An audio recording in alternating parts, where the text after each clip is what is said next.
Olá, eu sou Paulo Roberto Júnior.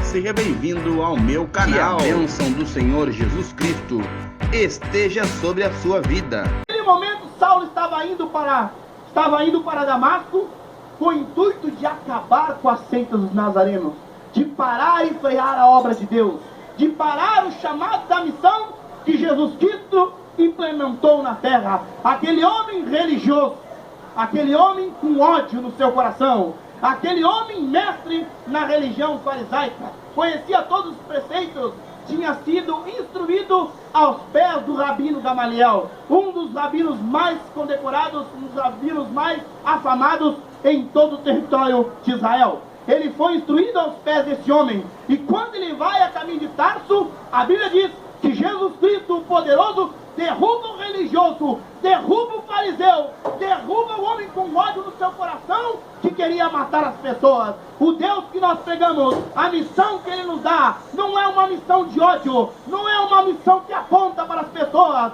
não é uma opção que joga as pessoas no inferno. Não, a missão que Jesus nos dá é uma missão de amor. Por isso Ele derruba aquele homem cego pela religião, cego pelo ódio, e levanta um vaso chamado Paulo. Aleluia! Então ajude este canal a alcançar mais vidas. Compartilhe, inscreva-se, deixe o like, ative o sininho. Agora, assista a mensagem na íntegra e descubra qual é a missão que Deus tem para você. Seja edificado com essa mensagem. Pra Deus faz bem pra alma falar com Deus e satisfaz. Orar a Deus faz bem pra alma falar com Deus e satisfaz. Ficamos em pé com bondade, queridos irmãos. Contempla a palavra, pastor. A paz do Senhor, meus amados irmãos. Glória a Jesus. Motivo de alegria estarmos aqui nesta noite. Vamos aproveitar o tempo e abrir a palavra de Deus. Atos dos Apóstolos, capítulo 17, e vamos ler um versículo da palavra de Deus, versículo de número 23. Atos, capítulo 17 e o versículo 23. Enquanto os irmãos estão procurando, eu quero agradecer a Deus a oportunidade de estar aqui com os irmãos, uma vez mais aqui na congregação do Costa Silva. Tivemos a primeira vez, muitos anos atrás, talvez alguns irmãos daquela época, o pastor Marcelo Guilherme era o pastor aqui, nosso missionário hoje em Portugal. Nós tivemos uma oportunidade com o pastor Marcelo aqui, e tivemos há uns 2 anos atrás, aqui já era o pastor Marcos, no culto à tarde aqui, que a irmã Terezinha está ali, nos convidou na tarde da bênção, estivemos aqui também pregando a palavra de Deus, e hoje então, a terceira oportunidade, nós estamos aqui neste culto à noite, para glorificar o nome de Jesus. Agradeço ao pastor Marcos Santana, nosso amigo conhecido, também pastor Alceu, sua família, o nosso obreiro, o presbítero Ricardo, que nos fez o convite aqui, Líder de Missões, e a todos os obreiros de estar aqui com o servo de Deus, hoje nesta tribuna, para mencionarmos a palavra de Deus. Trago o abraço do nosso pastor setorial, pastor Rogério de Assis, ali no setor 44 Propico, a qual nós fazemos parte, e estamos trabalhando ali na congregação do quilômetro 7. Trazemos o abraço de toda a igreja do Senhor, da minha esposa e da família que qualificaram, e dos irmãos, a igreja do Costa e Silva. Amém, meus irmãos? Glória a Jesus. Atos dos Apóstolos, capítulo 17 e o versículo 23, diz assim a palavra de Deus: porque passando eu e vendo os vossos santuários, achei também um altar em que estava escrito: ao Deus desconhecido. Esse, pois, que vós honrais, não o conhecendo, é o que vos anuncio. Pode tomar assento com a permissão do pastor, glorificando ao nome de Jesus. Aleluia. Glória a Deus. Motivo de alegria estar aqui com os irmãos para falarmos de algo importante, que é as missões. Nós sabemos que a Bíblia diz que Deus veio para este mundo e cumpriu um propósito. E o propósito do Senhor Jesus, então, foi ali no Calvário fazer a remissão do pecado que havia sobre a humanidade. E quando Jesus ressuscita dentre os mortos ao terceiro dia, ele aparece aos seus discípulos e deixa uma ordem que está registrada em todos os evangelhos que nós temos em nossa Bíblia. Mas em Marcos capítulo 16, o versículo 15, que é bem apregoado em nossas igrejas e nossos congressos missionários, fica claro e evidente que Jesus Cristo, ele deixa uma ordem para a sua igreja. Ele deixa um imperativo para o Senhor, dizendo: ide e pregai e ensinai o evangelho a toda criatura. Jesus Cristo, ele deixa para nós, a sua igreja, uma exigência. Ele não deixa uma vontade própria particular, ele não deixa uma opção de escolha, ele deixa para a igreja do Senhor uma ordem. Quando Jesus dá uma ordem para a sua igreja, nós prontamente, comprometidos com a palavra de Deus, comprometidos com o evangelho, comprometidos com Jesus, nós fazemos o possível e o impossível para colocar em prática a vontade e o mandamento que o Senhor nos deixou. Ele exige da sua igreja que nós levemos ao conhecimento de todas as pessoas a sua obra salvífica na cruz do Calvário. Nós vivemos dias difíceis, vivemos dias turbulentos, onde as pessoas não conhecem a Deus ou estão se afastando de Deus. As pessoas estão precisando de uma palavra da igreja. As pessoas estão esperando de nós uma orientação. As pessoas estão esperando de nós, obreiros da casa do Senhor, uma palavra de transformação. O evangelho em que nós vivemos, o evangelho que nós pregamos, o evangelho que nós carregamos na Bíblia Sagrada é um evangelho de poder, é um evangelho de transformação. Você pode abrir a Bíblia na sua casa num dia e ler um capítulo, e no outro o mesmo capítulo, e no dia seguinte, e na semana posterior, e Deus continua falando contigo, Deus continua renovando o teu entendimento, Deus continua batizando, Deus continua livrando, Deus continua fazendo as suas maravilhas, porque Ele não mudou e tem todo o poder e a autoridade em suas mãos. Glória a Jesus. E Ele então formou a sua igreja com os 12 discípulos e então deu uma ordem, o id, imperativo para fazer missões. Mas o que é missões? Alguém pode estar se perguntando. Um tema bastante discutido, um tema bastante falado, mas nós gostaríamos nesta noite de recapitular algumas coisas com os irmãos no tempo que nos é dado. Missão é uma ordenança, já falamos. Missão é uma obrigação. Todos nós fomos chamados a fazer missão.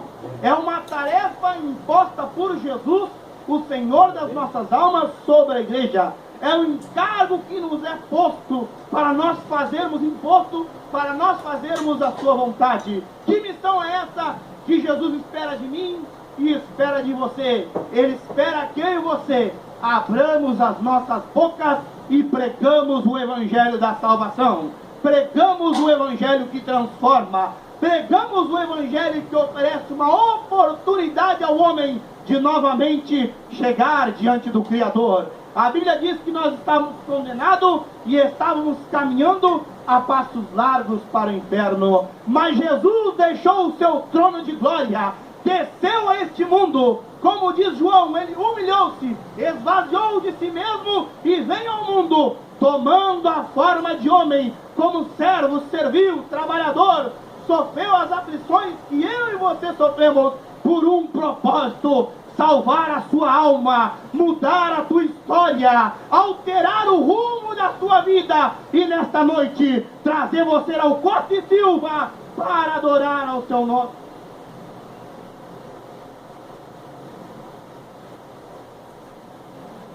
Morto, não vivemos um Jesus do quadro, nós vivemos um Jesus ressurreto, vivo e que voltará para buscar a sua igreja.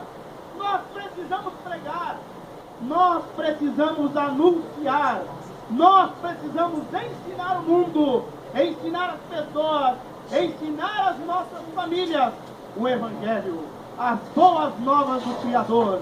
O Evangelho, ele se resume, podemos dizer, em 3 ações. Escrevemos algumas coisas para falar dos irmãos.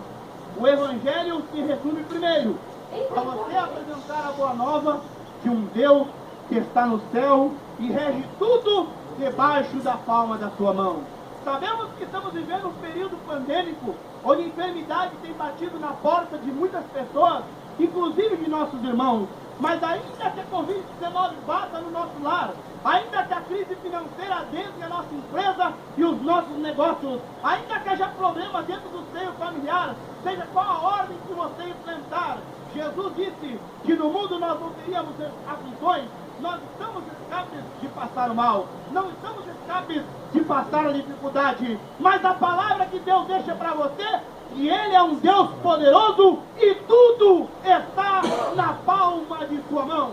Nada foge do controle do Deus que você serve, ao ponto da Bíblia dizer que os cabelos da sua cabeça estão contados pelo Senhor, ao ponto da Bíblia dizer que Ele cuida dos lírios dos campos e das aves dos céus, ao ponto de a Bíblia dizer que nenhuma folha cai da árvore sem a permissão de Deus. Então nesta noite você pode dar um brado de vitória, você pode glorificar ao Senhor, porque Ele é o regente do mundo e é o dono da sua vida. Aleluia! O Evangelho se resume a apresentar Deus primeiro, depois a sua providência. O homem em pecado estava condenado, mas Deus providenciou a salvação. E essa salvação nasce em Belém, Jesus Cristo de Nazaré, a qual nós adoramos, Filho do Deus Altíssimo, a segunda pessoa da Trindade. E Ele garante para o leitor do Evangelho uma vida eterna na pessoa de Jesus.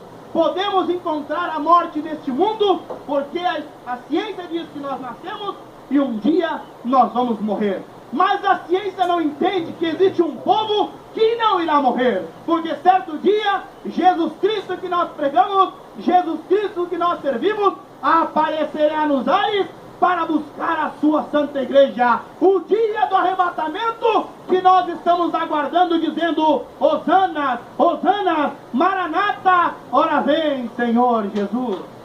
Ele voltará para nos buscar, e nós subiremos com Ele se nós estivermos firmes no propósito do Evangelho.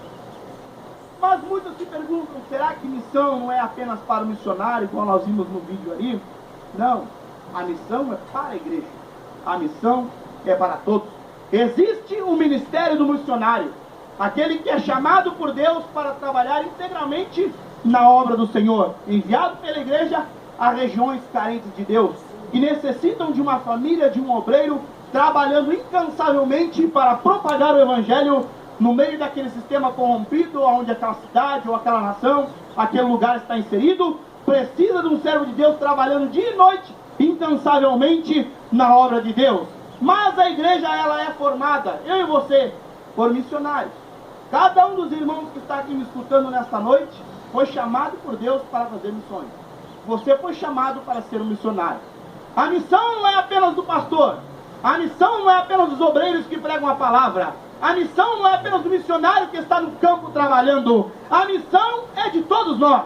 Deus te salvou, Deus te limpou, colocou a sentar com o príncipe, colocou um canto na sua boca, transformou a situação de vida que você estava levando, e nesta noite você está no templo para glorificar o nome de Jesus. Ele precisa, Ele pede, Ele exige, Ele te dá uma ordem nesta noite: você precisa fazer missões. Glória a Jesus. Nós deixamos isso para os missionários, para os homens que labutam na palavra, mas a Bíblia diz que Jesus chamou todos os seus discípulos, todos os seus seguidores, e disse: agora vocês vão e vão ganhar almas, vão espalhar a notícia do Evangelho, vão espalhar o que eu fiz nas terras de Israel e vão ganhar almas para o reino de Deus. Nós temos o versículo 23, onde nos fala de um homem muito importante para o Evangelho, um missionário chamado Paulo. A Bíblia diz lá em Atos capítulo 9, este homem Saulo de Tarso, ele estava caminhando a Damasco, com carta dos principais oficiais para destruir a igreja do Senhor, para levar aprisionado os homens e as mulheres que apregoavam Jesus como Messias. A história vai dizer que ele arrastava as mulheres pelos cabelos, levava as pessoas acorrentadas e presas para serem sentenciadas porque estavam apresentando uma nova seita, uma nova heresia. Este homem chamado Saulo de Tarso, quando ele vai a caminho de Damasco, a Bíblia diz que ele se encontra com Jesus. E quando ele encontra com Jesus, uma luz vem dos céus, cega aquele homem e ele cai no chão. E ali então nós vamos ver que Deus derruba o homem Saulo.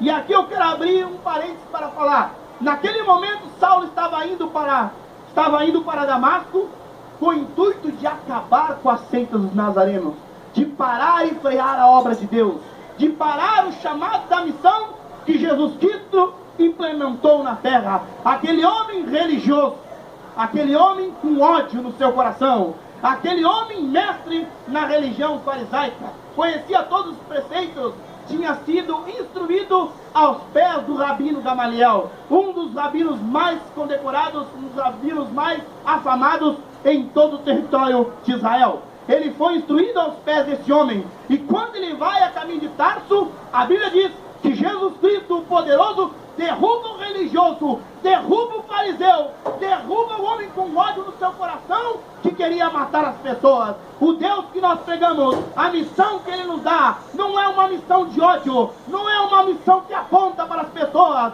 não é uma opção que joga as pessoas no inferno, não. A missão que Jesus nos dá é uma missão de amor. Por isso Ele derruba aquele homem cego pela religião, cego pelo ódio, e levanta um vaso chamado Paulo. Aleluia!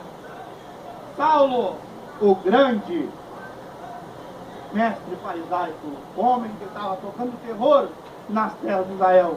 Mas quando Deus derruba Saulo, derruba o homem, ele levanta um vaso, um pequeno vaso, chamado Paulo, humilde servo de Deus. A Bíblia diz que ele fala para Ananias: vai lá, procura por um homem chamado Saulo de Tarso. Ele está orando. Veja só a transformação do Evangelho. Ele estava de joelhos dobrados, orando e falando com Deus, se preparando para o milagre que chegaria na vida dele em poucos instantes. Ananias, com medo, disse: Senhor, mas esse homem vem aqui para nos matar, para nos prender, para nos destruir. Como eu vou lá? Ele vai me matar. O medo tomou conta de Ananias. Mas quando Deus fala para ele: olha, vai lá, porque ele é para mim um vaso escolhido para pregoar o meu nome aos gentios e aos reis, e ser um missionário usado nas minhas mãos. E ele vai lá, ele impõe as mãos sobre Saulo de Tarso, e Saulo agora se levanta como um servo humilde de Deus. Quem sabe nesta noite você está com a sua visão deturpada. Quem sabe nesta noite a sua visão espiritual está atrapalhada, está um pouco cega. Deus está te chamando para sair do conformismo, para sair da sua quietude e fazer a obra do Senhor. Ele chamou você para ganhar os seus vizinhos. Ele chamou você para ganhar os seus familiares. Ele chamou você para fazer a diferença aonde Ele tem te colocado. Não se cale. Seja como Paulo, humilde servo do Senhor, e faça a obra de Deus. E ainda o contexto do versículo diz que Deus fala: olha, Ananias, ele vai sofrer pelo amor do meu Evangelho. Ele vai ver o que é agora fazer a obra do Senhor. Meus irmãos, ser crente, servir a Deus, realmente não é fácil. Nós temos que estar orando, nós temos que estar em consagração, nós temos que estar cultuando a Deus no templo, nós temos que levar uma vida próxima do Senhor, porque sabemos que o mundo aí fora é governado pelo inimigo das nossas almas, e a Bíblia diz que ele está ao redor preparando ciladas e armadilhas para quando puder nos tragar. E nesse dia que nós estamos vivendo, quantas pessoas desapercebidas da presença de Deus, afastados do caminho do Senhor, tem sido derrubado pelo nosso inimigo. Mas Deus nesta noite me trouxe aqui com uma palavra de vitória para a sua vida, para que você se coloque de pé, se coloque na posição, seja um servo autêntico do Senhor e faça a obra que Ele te chamou, e Ele vai cuidar de você, da sua casa e da sua família. Nós vamos ver que o apóstolo Paulo, ele está fazendo a sua segunda viagem missionária, e ele chega com Silas na cidade de Listra. Quando ele chega ali na cidade de Listra, ele leva consigo a Timóteo para a obra do Senhor, para a obra missionária. E ali então ele está desejoso de ir para a Ásia Menor. Mas diz a palavra de Deus que ele é impedido, não pelo inimigo, ele é impedido por Jesus de ir fazer a obra na Ásia Menor. E logo então ele tenta ir para a Bitínia, e mais uma vez ele é impedido pelo Espírito do Senhor a não fazer a obra naquele lugar. Então eles pegam um navio e vão parar em Troade. Quando chegam nessa cidade fortaleza, uma cidade romana, que era vizinha a Troia e as ilhas gregas, a última cidade daquela região, e logo à frente estava o grande continente europeu, onde estava a Grécia e posterior o grande Império Romano. Ele chega ao extremo do mundo antigo. Mas quando ele chega na cidade de Troade, a Bíblia vai dizer que ali ele conhece Lucas, e ele leva Lucas consigo para a obra missionária. E se nós atentarmos para a Bíblia Sagrada, Lucas foi o companheiro do apóstolo Paulo até o final da sua vida. Os obreiros foram ficando nas igrejas onde foram implantados, e Lucas o acompanhou. O que é isso, meus irmãos? Sensibilidade à voz do Espírito Santo. Quando falamos de missões, nós temos que ser sensível à voz de Deus. Não é do jeito que a gente quer, da maneira que a gente quer, do jeito que a gente acha certo. Não, meus irmãos. É da maneira de Deus, do jeito de Deus e do jeito que Deus quer, porque a obra dele e a missão é dele, e nós somos vasos usados na sua mão. Ele é obediente à voz do Espírito Santo e não vai para onde ele queria ir, que era para a Ásia. E lá então ele conhece seu companheiro de caminhada, que seria Lucas, e ele então chega, ele tem uma visão de um varão macedônico falando para ele: passa a Macedônia e nos ajuda. E ele, obediente a esta visão, ele chega na cidade de Filipos. E quando ele chega na cidade de Filipos, ali o missionário implanta uma igreja. Começa a obra do Senhor, e em Filipos então é inaugurada a primeira igreja no continente europeu, e Deus é louvado, e o nome do Senhor ganha força na cidade de Filipos. Saindo de Filipos, ele passa por importantes cidades daquela região. Tessalônica e Bereia, por exemplo, são outras cidades onde o apóstolo Paulo passa e implementa a igreja do Senhor. E assim ele vai caminhando até chegar na cidade de Atenas. Se Paulo tivesse sido desobediente à visão do varão macedônico, não teria igreja em Filipos, não teria igreja em Tessalônica, não haveria igreja em Bereia, e todo aquele povo se perderia. Mas ele foi obediente à voz do Senhor. Quer ser missionário, quer louvar, quer pregar, quer fazer a obra de Deus?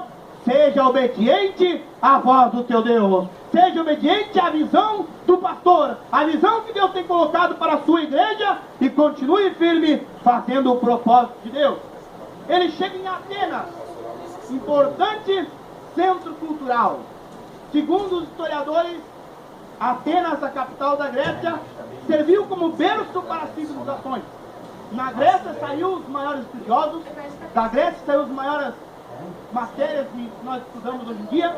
Na Grécia surgiram os filósofos, na Grécia surgiram muitas coisas que ainda permeiam a nossa sociedade, como berço da civilização antiga. Um povo culto, um povo inteligente, um povo que indagava, e um povo supersticioso. Quando Paulo chega então na terra de Sócrates, na terra de Platão, de homens inteligentes, acostumados a fazer sermões, discursos e indagar o porquê das coisas, Paulo está passando ali em Atenas, e ele chega naquele lugar e ele dá de cara com a Acrópole. E quando ele olha a Acrópole, que era uma espécie de uma construção que servia para os altares dos deuses estranhos que havia na Grécia, Paulo entende que aquele lugar era uma terra idólatra, e ele precisava fazer a obra. Não é intuito de Paulo estar em Atenas. Ele foi parar em Atenas fugindo da cidade de Tessalônica, porque os irmãos o colocaram no navio, obrigaram a deixar a cidade, porque ele seria morto, ele seria julgado. Então Paulo vai sozinho e chega então lá em Atenas e começa a olhar uma oportunidade para pregar a palavra de Deus. Todos nós temos da parte de Deus uma oportunidade. Quem sabe você não está pregando aqui no altar, quem sabe você não está tendo a oportunidade de pregar aqui. Deus chamou cada um num propósito. Uns para pastores, outros para mestres. Cada um foi chamado num propósito de Deus. Mas o fato é que seja o propósito que você foi chamado, faz parte dele a chamada missionária. Faz parte dele a anunciação das boas novas do Evangelho. E Paulo não perdeu tempo. Ele viu os altares, as deusas que lá estavam. Deusa Atenas, deusa da sabedoria, a matriarca da cidade, aquela que mandava e dominava sobre a cidade, e era que protegia os atenienses, a deusa Atena da sabedoria. Ele viu o altar a deusa Artemis, ele viu o altar a deusa Afrodite, ele viu o altar a Esparta, deus da guerra, ele viu um altar a Poseidon, deus do mar, ele viu um altar a Zeus, deus dos deuses, e por aí ele foi vendo altares a vários deuses, e ele chega num determinado lugar. A Bíblia, a história vai dizer que tinham 3.000 estatuetas espalhadas por Atenas, para um deus para cada situação. situação da vida. Mas ele chega no lugar e ele vê um altar ao Deus desconhecido. E ele vê ali uma oportunidade de pregar o Evangelho. Quem sabe, como eu estava falando, você não prega aqui no altar da igreja, mas Deus coloca uma palavra para você falar com alguém na fila do mercado, na fila da padaria, na escola, entre os seus colegas de trabalho, no ônibus, no carro, na rua. Deus te dá a oportunidade para você fazer missões. Não perca a oportunidade. Seja como o apóstolo Paulo. Veja onde você pode entrar e anunciar as verdades do Evangelho. Ele começa a pregoar então, naquele povo refinado, no meio daqueles sábios, e ensinar a palavra de Deus. E ele vai andando e vai explicando, e ele chega a um lugar que é o Partenon, um templo consagrado a Deus assim. Então, e quando você atracava no porto, você já conseguia ver a imensidão. Todos que chegam na Grécia e em Atenas têm a visão do Partenon, que é aquele lugar consagrado a Deus, a Atenas, no alto do monte. E ele então começa a pregar sobre o altar desconhecido, vai à sinagoga dos judeus apresentar a palavra, e aí então ele vai nas praças e começa a falar do Evangelho. E a Bíblia diz que o povo grego era muito curioso, chegaram ali ouvindo Paulo falar e começaram a dar atenção e crédito à sua mensagem, e foram ouvindo as palavras do apóstolo Paulo, ao ponto de alguns já aceitarem Jesus e outros ficarem duvidosos. Mas o fato foi que ele conseguiu a atenção dos atenienses ao ponto de ser chamado para ser levado ao Areópago, o lugar onde se havia os maiores debates em Atenas, o lugar onde certamente Sócrates e Platão discursaram, o lugar onde pessoas importantes tinham uma voz para falar.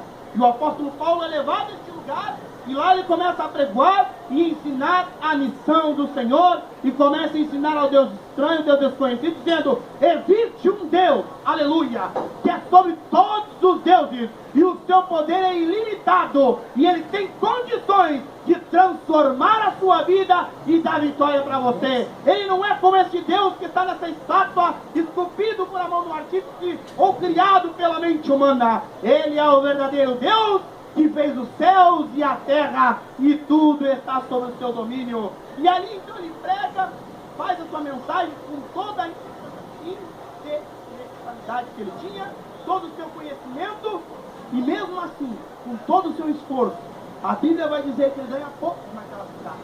Ele ganha um homem chamado Dionísio e uma mulher chamada Damaris, ou Glória. E lá em Atenas, na casa desse, forma-se uma igreja em Atenas, ou Glória. E aqueles que vão aceitando Jesus, vão abandonando as suas crendices, vão abandonando as suas superstições, vão abandonando as imagens feitas por homens, vão abandonando a falsa religiosidade e vão adorando a verdadeira divindade, o único Deus, o Deus de Israel, o Deus que nós servimos, o Deus que fala conosco e nós permanecermos vivos. Para encerrar essa mensagem no tempo que foi proposto para mim, a igreja começa na casa de Tessalônica, a igreja começa na casa de Filipos, a igreja começa na casa de Bereia, a igreja começa na casa em Atenas, e assim vai sendo por onde o apóstolo Paulo vai passando, e também Pedro, Tiago, onde os discípulos vão passando, as igrejas vão começando em casa. O que eu quero dizer para você? A missão começa dentro da sua casa. A missão começa dentro do seu lar. É o marido falando para a esposa de Jesus. É a esposa falando para o marido de Jesus. É os pais ensinando os filhos do caminho do Senhor. É a família ensinando o parente que está afastado dos caminhos do Senhor, que está cego pela religiosidade como estava Saulo. Pastor, mas não adianta falar, não adianta pregar. Parece que não entende, adianta sim, porque o Espírito Santo é quem faz a obra. No momento certo, ele vai entrar com providência na casa dos seus parentes, na casa dos seus colegas, dos seus amigos, e vai fazer uma grande obra. Missão é o nosso dia a dia. Você contribui com as missões do Eloé, você contribui com os obreiros aqui na igreja, mas você também contribui com o reino de Deus no teu trabalho e na sociedade. A igreja foi chamada não apenas para fazer missão transcultural, enviar um missionário para um outro país, enviar um missionário para outra região. Não, nós fomos chamados para fazer a missão no nosso dia a dia, no nosso viver, e espalhar a mensagem do Evangelho. Se coloque de pé com a permissão do nosso pastor, em nome de Jesus.